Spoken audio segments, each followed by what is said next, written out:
Tervetuloa tutustumaan Kumarantilan mansikanviljelykauteen.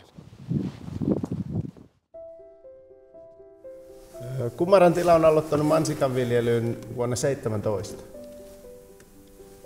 Mansikanviljely lähtee käyntiin noin toukokuussa talviharsojen poistamisilla ja penkkien harjauksilla ja kastelujärjestelmien asennuksilla takaisin paikoille. Mansikan kukinto on hallan arka, että me suojaamme niillä talviharsoilla yöhallat. Keväällä kun poistamme talviharsot ja jos luvataankin pakkasöitä, niin joudumme laittamaan niitä takaisin mansikkataipien päälle.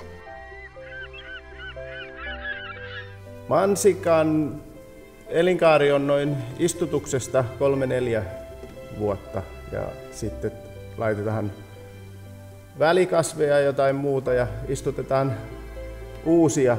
Joka kevät istutetaan uutta mansikkamaata lisää, että niitä olisi joka kesä tarjolla.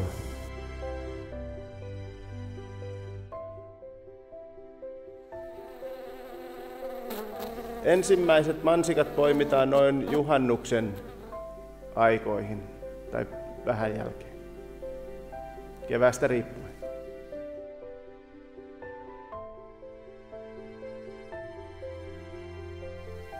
Pääsatokautena meillä on noin 45-50 työntekijää. Suurin osa mansikanviljelytöistä on käsityötä.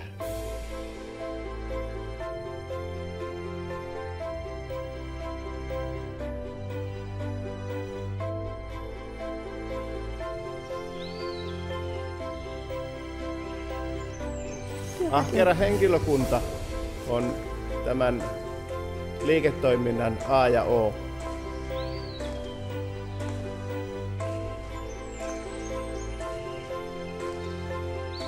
Suurin osa mansikoista myymme omien myyntipisteiden kautta tuoreena. Hyvää päivää. Mitä sais olla? Perunaa. No niin. Minkä verran? Kauasko sulla on? Siinä olisi siikliä ja sitten Timo. Tai Kolumbo. Niin mitä on siikli? Joo. No, saat maistaa tuolta. Ei kerro sä. No kyllä mä nyt oon näitä maistaa. Ei tämä niin makia ole mitä tuolta polka on, mutta tämä on vähän sellainen piirihipi. Vibrant. Tämä olisi niinku se ensimmäinen. Tämä on varhainen lajike. Ja täältä saa kauppakirjat vielä näin. Joo, kiitoksia. Ja moi moi. Meiltä löytyy jatkojalosteita, kylmäpuristettua mansikkamehua, jossa vitamiinit ovat tallella. Viimeiset mansikat poimitaan noin elokuun puolen väliin ja syyskuun välisenä aikana.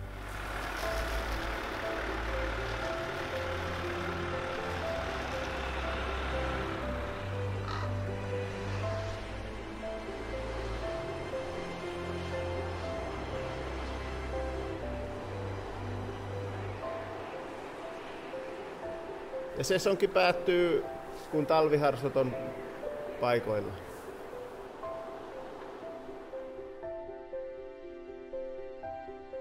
Vaikka mansikkamaa nukkuu talviunta, niin meiltä löytyy mansikoita pakkasesta koko talven.